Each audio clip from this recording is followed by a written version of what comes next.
তো hey guys কেমন আছেন সবাই? মল্লিকা পত্রধারা একটি ব্লগে সবাইকে স্বাগত জানাই।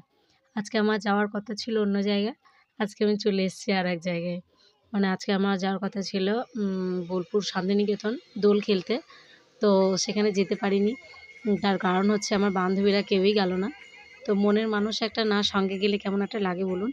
সেই জন্য আর যেতে পারলাম না। তাই ভাবলাম আজকে দোলের দিনটা কেন ফাঁকায়, ফাঁকায় কাটাই। তাই চলে এলাম আজকে মা ফুলোরা মন্দির। আমাদের বীরভূম লাভপুরে এটা একটা মায়ের সতীপীঠ। তো এখানে আমার একটু মন খারাপ হলেই আমি আসি। কিন্তু আজকে মন খারাপ নয়, দোল বলেই আমি এসেছি, দোল পূর্ণিমার উপলক্ষে।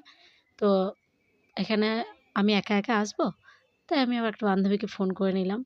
তো ও বলল, "ঠিক আছে চল, চলে আয় আমার বাড়িতে খাওয়া-দাওয়া করে চলে যাবি।" বললাম, "বাহ! ব্যাপারটা তো মন্দ হয় না। তাহলে যাই। মায়ের মন্দিরে একটু পুজো দেওয়াও হবে, একটু বেড়ানোও হবে, আর বান্ধবীর বাড়ি ঘুরে আসাও হবে।" সব কিছু মিলিয়ে দেখলাম বান্ধবীর বাড়িটা বেশ গেলে মন্দ হবে না। মোটামুটি সবটা বেশ ভালোই লাগলো, গুছিয়ে চলেও এলাম।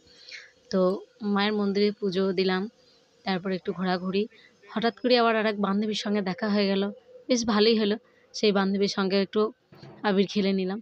তো চলুন আপনাদেরকেও মাকে একটু দর্শন করিয়ে দিই। আর এখানে কাকিমা মালা গাচ্ছিলেন। খুব সুন্দর মালা গেঁথেছেন। আজকে ভিড়টাও কিন্তু বেশ ভালোই আছে। অন্যদিন একটু ফাঁকায়, ফাঁকায় থাকে। কিন্তু আজকে অনেকটাই ভিড়। আজকে দোল পূর্ণিমা তো, অনেকেই পূর্ণিমার পুজো দেয়, মায়ের দর্শন করতে আসে। তো আমরাও সেরকম চলে এলাম। আর আমার ছেলেটা দেখছেন, সেই আসার থেকে শুরু করে একটা পপকর্ন হাতে ধরেছে, তো সমানে সেই পপকর্নটা খেয়ে যাচ্ছে। মায়ের মন্দিরে এসেও পেটটাকে খালি রাখছে না। ভাত মুড়িটা তো খাইই না। এই টুকিটাকি জিনিস একটু আধটু যেটাই খাই সেটা মায়ের মন্দিরে এসেও ওকে খেতে হবে। আমরা এই ছেলেটাকে নিয়ে আর পারি না। আর এই দেখুন আমাদের মা ফুলারা, আমি একদম মায়ের সামনেই বসে আছি। তো ভিড়ভাট্টাকে পেরিয়ে এসে আমি মায়ের কাছে পুজো দিলাম। আমার ছেলের নামেই দিলাম পুজোটা। তো মায়ের কাছে এলে না সত্যিই মনটা খুব ভালো হয়ে যায় জানেন। এই যে আমার পুজো কমপ্লিট। আমি এবার পুজো সেরে বেরিয়ে এলাম। এবার একটু সবাই মিলে ফাঁক মাখবো, আনন্দ করবো। আর এখানে আমরা সেলফি তুলবো বলে দাঁড়ালাম। তারপরে দিল না, যা এমনিই ফটো তোলা যাক। তো একটা দিদিভাইকে বললাম একটু তুলে দিতে। তো ওই দিদিভাই আমাদেরকে ভিডিও করে দিয়েছে। আমরা আর কিছু বললাম না, বেশ ভালোই লাগলো। দিয়ে বললাম দিদিভাইটাকে যেন মায়ের চূড়াটা পর্যন্ত নেওয়া হয়। তো পুরো মন্দিরটাই ওই দিদিভাই তুলে দিয়েছে। তো বেশ ভালোই লাগছে। তো দিদিভাইকে এই ভিডিওর মাধ্যমে জানাই থ্যাংক ইউ দিদিভাই। আর এই যে আমাদের দুটো পুচি, এবার মন্দিরটাকে একদম মানে সে মাথায় করে রাখলো কিছুক্ষণ হয়তো। ওইদিকে দৌড়ে চলে যাচ্ছে, তো ওইদিকে দৌড়ে চলে যাচ্ছে। ২ জন খুনসুটি ঝগড়া লেগেই আছে। ওই যে আমার ছেলে কিন্তু এখনো পপকর্ন ছাড়েনি। পপকর্নটা ও দেবেও না। আবার আমি বললাম, "আমার কাছে রেখে দিই, দাও।" ব্যাগে না, ওটা দেবেও না। ও কারো সঙ্গে শেয়ারও করবে না, ও কারো কাছে রাখবেও না। হুম? ও নিজের কাছেই রাখবে।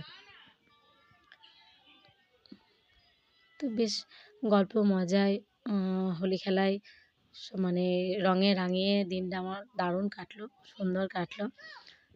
পুজো-টুজো দিয়ে গল্পগুজব করে নিয়ে, আর এই যে এই সেই বান্ধবী যার সঙ্গে হঠাৎ আমাদের দেখা হয়ে গেল মায়ের মন্দিরে এসে।